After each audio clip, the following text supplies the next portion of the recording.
Hi everyone. So before I begin this video, I'm going to ask you, how many of you have a narcissistic sibling? Brother, sister, maybe a step sibling. If you do, if you feel like you can, you're able to, because I know in your name of some form might be on your comments, drop it in the comments. It'll be interesting to see how many people out there really do struggle with narcissistic siblings, and I don't think we talk about this enough. So let's talk about it. What if your sibling is narcissistic? It's a tough one. This question about narcissistic siblings, frankly, has been arising more and more, and it has so many impacts on adult life, having a narcissistic sibling. But let's start from the beginning, okay? Let's take your life and start it from the beginning. Now, the fact is, though, one of the most painful aspects of having a narcissistic sibling is that in your life, there's sort of a shared historian, because the fact is, depending on how close in age you are and everything, other than your parents, your sibling is the very first person you have ever been in a photograph with. When you were children, you may have had your baths together. You may have slept in the same room. Siblings can be profoundly transforming relationships. So when you have to face down a sibling who is narcissistic, it can have massive impacts in your adult life. It's amazing we don't talk about it more, because it really can impact people a lot.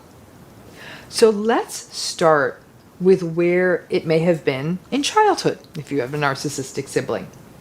It's not always the case, okay? It's not always the case, but at some point in your sibling's childhood, your narcissistic sibling's childhood, your sibling may very well have been the golden child. Again, not always, but quite often. That golden childness may have set a course for the greater likelihood of their entitlement and all the rest of that narcissistic stuff because they were the golden child, right? They may have actually elevated themselves to golden child status in adulthood. So maybe they weren't in childhood, but they may have transferred over into golden child status in adulthood by winning the parent over through some way, learning the parent's ground game and giving that parent the kind of validation they want. And it's different for every parent.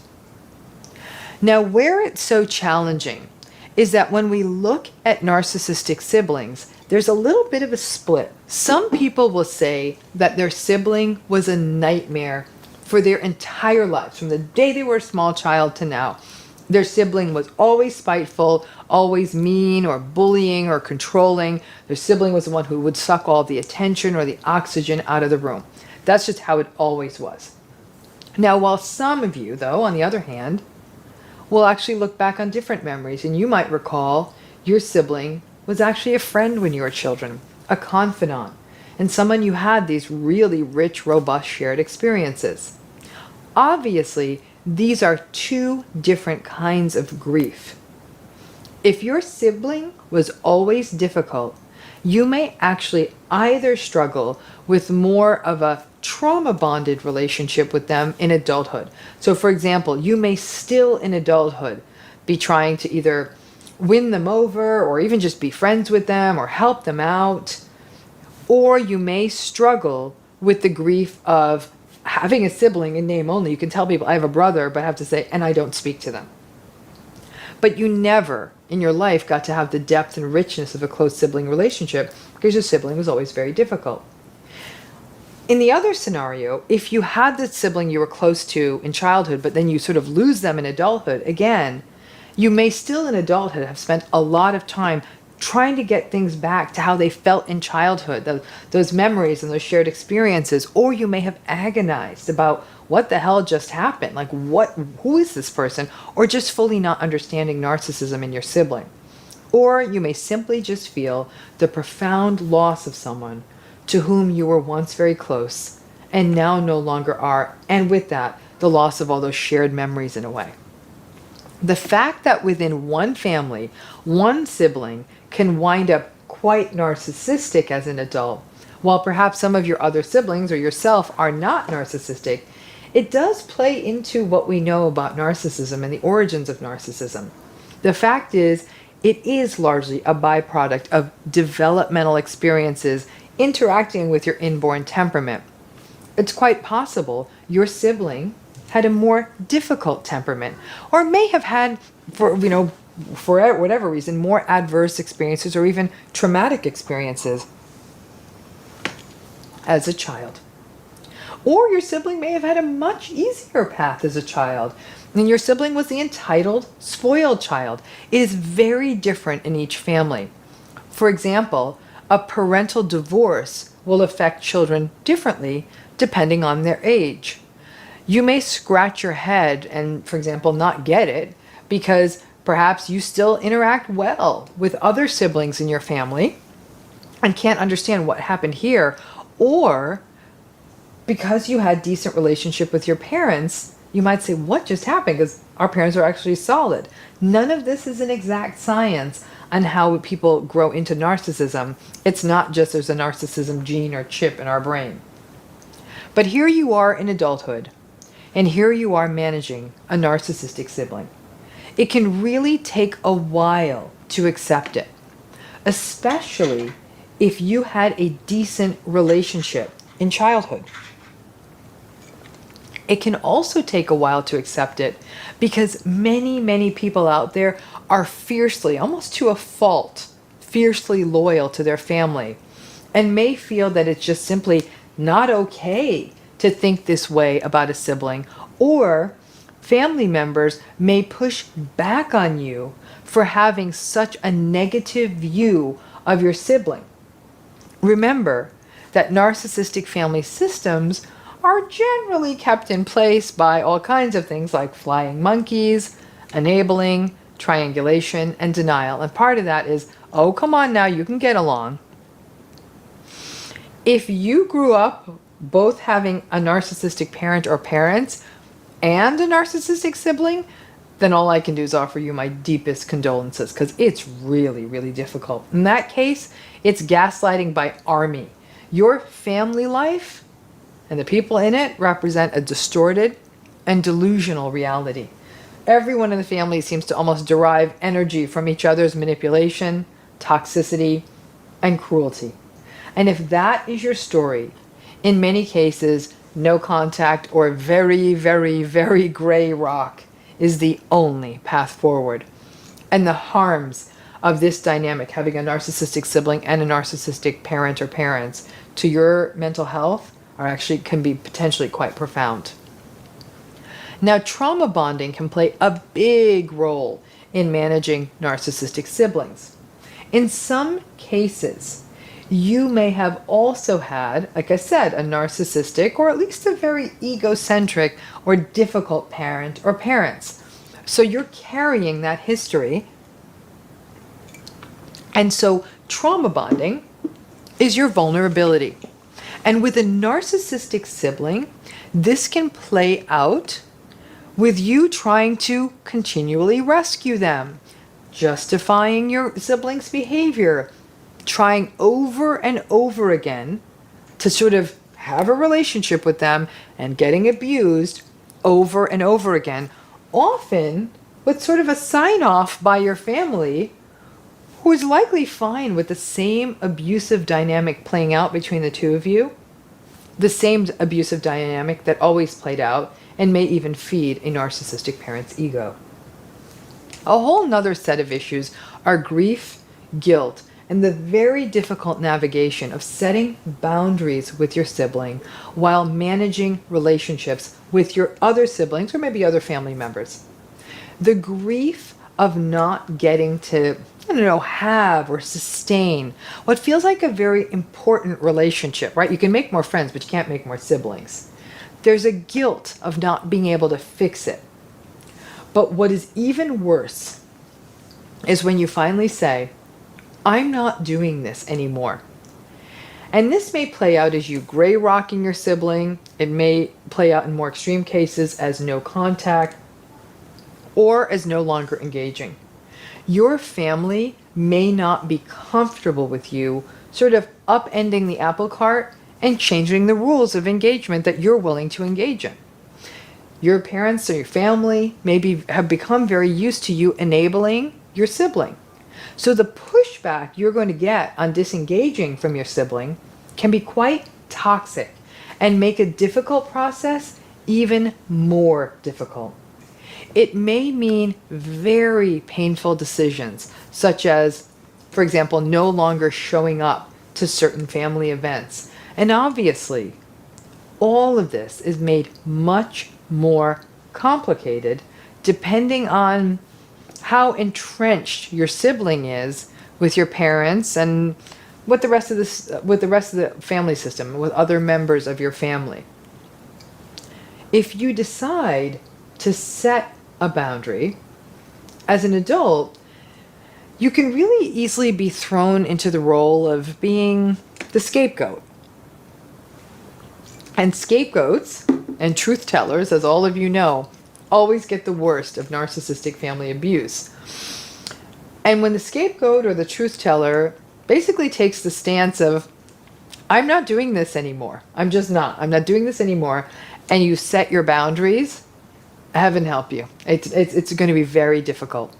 And heaven help you also if you try to teach your family about this. I do not recommend it. Do not tell them you think your siblings are narcissistic. Remember, these dynamics in family systems like this are ancient, often intergenerational. So you're going to get pushback. You're going to be called the bad one. Who do you think you are? Nobody ever rewards the truth teller in a family. So there's no point in schooling your members saying, I just want you to know my brother is a narcissist. Your healthiest play is self-preservation. And don't expect your family to say, well, now I get it. Now I see how long your brother, your sister have been abusing you. But rather, you might actually see their rage for being the one who calls the family system out.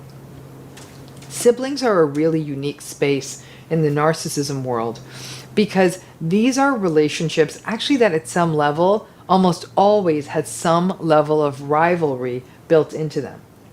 At some point, for most siblings, you were fighting over something, even if it was something as simple, I don't know, as a toy, or whose turn it was to get to ride the bicycle. Like, that's the nature of sibling relationships. They compete, they argue.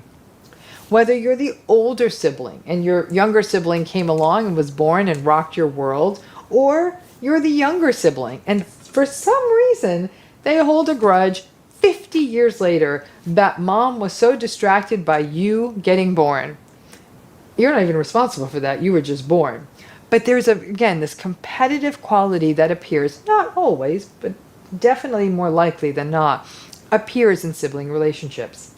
If you have a narcissistic sibling, that can manifest as their steely, contemptuous, childish commitment to never losing when they're an adult. You may actually feel like they are still angry about the 8-hour Monopoly game they lost against you when you were 13. Siblings are no different. Narcissists are obsessed with winning. And somehow this dynamic actually can get quite magnified in siblings. Maybe because your initial fight was who gets mom or dad's attention. In addition, narcissistic siblings can view things through a very sort of zero-sum game lens. And that they have to win where you are concerned. That there is no room for compromise. That somehow their lives become a chronic quest, even when they're in their 60s or 70s, to be the favored child. So in the cases where you actually don't have a narcissistic parent, but you actually like one of your parents, at least, or both of your parents, narcissistic siblings can really complicate that dynamic. Remember that your narcissistic sibling is going to be a lot better at manipulation than you are, and may have really filled your parent or parents or even other family members' heads with lots of negative information about you.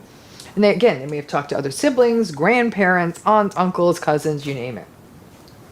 The narcissistic sibling, just like any narcissist in a family system, they get their control by triangulation.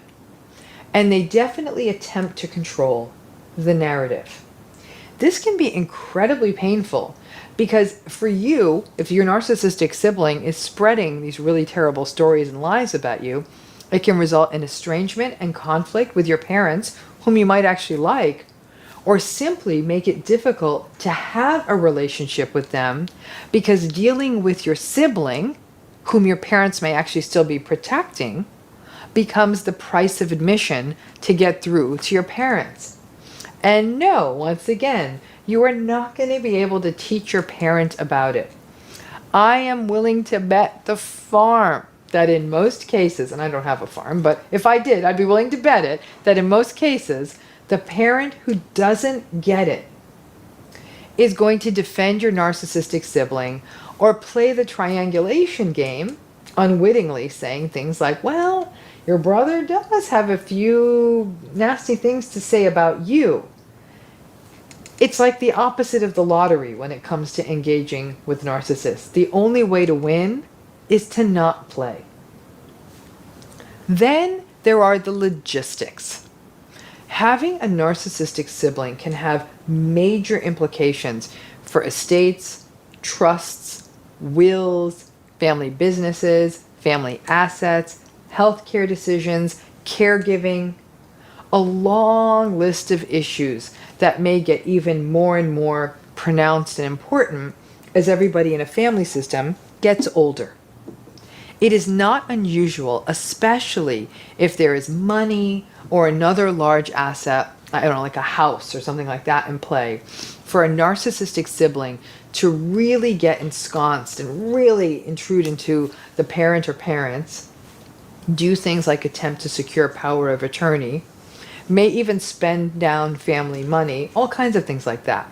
Now, if you do think that there's very real financial abuse happening, or a parent's capacity is becoming diminished due to illness or dementia, or simply by virtue of their age and some failing cognitive capacity, it's really important you do work with an attorney, a social worker, or appropriate advocacy programs in your area, as elder adults are given greater protections against these kinds of abuses, and you may need those third parties to intervene. All of this, though, can wreak havoc, for example, with getting decent health care for a parent, or in the ultimate Greek tragedy, after years and years of a narcissistic sibling benefiting from a family business or a family job or family money or living in a family home, and you and perhaps your other siblings didn't even take advantage of those benefits. When the rubber meets the road, and that parent who's been floating them, or the other adult in the family system who's been floating your sibling for all these years, when that parent or other adult needs care, the narcissistic sibling may have no problem stepping back, pulling you in, or manipulating you with guilt, such as, what a bad daughter, or what a bad son you are, to walk away when they're sick and not help. And obviously, this is terrible. If you're witnessing all of this happen, you're actually quite fond of that parent, you're really angry and full of grief that the parent felt for the manipulations of your narcissistic sibling, and it can also foster a tremendous sense of helplessness, powerlessness, and hopelessness, because you now have to interact with a sibling who may very well be living with or near, or even, God forbid, have power of attorney to ensure that your parent is getting proper care, because the narcissistic sibling is so egocentric that they actually don't really have that parent's back. It can feel absolutely terrible to cut a sibling out of your life, but sadly, the usual rules of narcissistic relationships of any kind also apply here.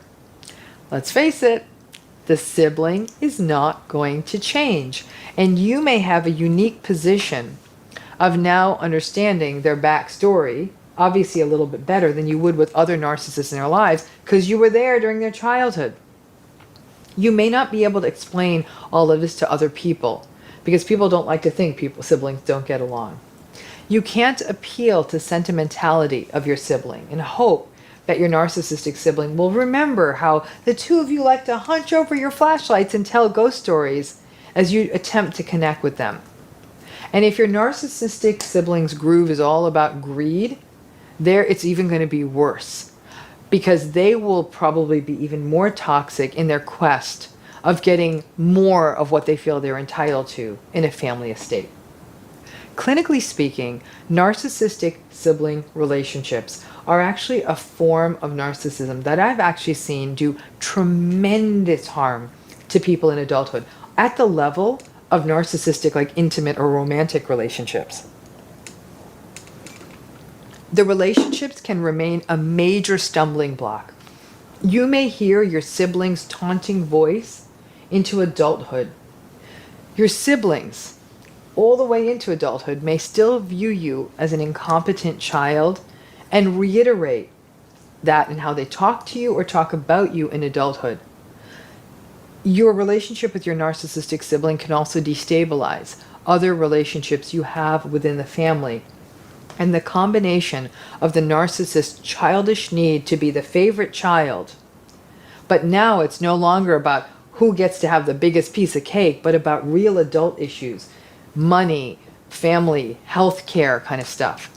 This can really turn into a toxic space that has major ramifications. I have actually seen many family businesses destroyed because one narcissistic sibling could not play nice and they had to basically do a fire sale with the business. I have seen people be cut out of their own parents' funeral because a narcissistic sibling scheduled it while the other sibling was still traveling to get there and told them that that was the case. I have seen people struggle with their children not getting to see their own grandparents because the narcissistic sibling would block access to the grandparents. I have seen narcissistic siblings pull their family members into shady and even illegal investments or other business opportunities, effectively wiping out life savings of siblings and even parents. The list goes on and on. But even more profound, I have witnessed adults who continue to hear the voice of their narcissistic sibling berating them, voices that likely started in childhood or adolescence. And in this way, the power of the narcissistic sibling is actually comparable to the impact, the devastating impact of the narcissistic parent. And the power of the narcissistic sibling can get more concentrated for people who are actually from smaller families or who hold on to this concept of family needs to stick together and remain in denial about what their narcissistic sibling is about. I've also witnessed people get into later life, into their 60s, 70s, and older, and only then do they really absorb the magnitude of their siblings' narcissism and the devastation it has wreaked, not just on them, but on many people in the family system. I actually think that not enough is said or talked about when it comes to narcissistic siblings, and yet it reflects such a significant number of people who are struggling with narcissistic abuse. We talk so much about parents that we often don't talk about the piece about siblings, but parents often do predecease us, leaving you going sometimes into older age or even middle age dealing with siblings. For some people, their first exposure to this is when it's a discussion about wills and estates. Like, oh my gosh, I had no idea that they were so petty. For other people, it gets known sooner. But the fact is, when you see it and experience it, it can be really difficult to let go of someone who may have been your first playmate or your first friend in this world. Thanks again. And again, if you did have a narcissistic sibling, drop that down here. It'd be interesting to see how many of you did. And you'll notice in this video, I didn't even get into the issue of step siblings. A lot of what I've written here applies, but as you can imagine, that brings on a whole another set of issues, and we'll do it in another video. Thanks again. Another video. Thanks again. Another video. Thanks again. Another video.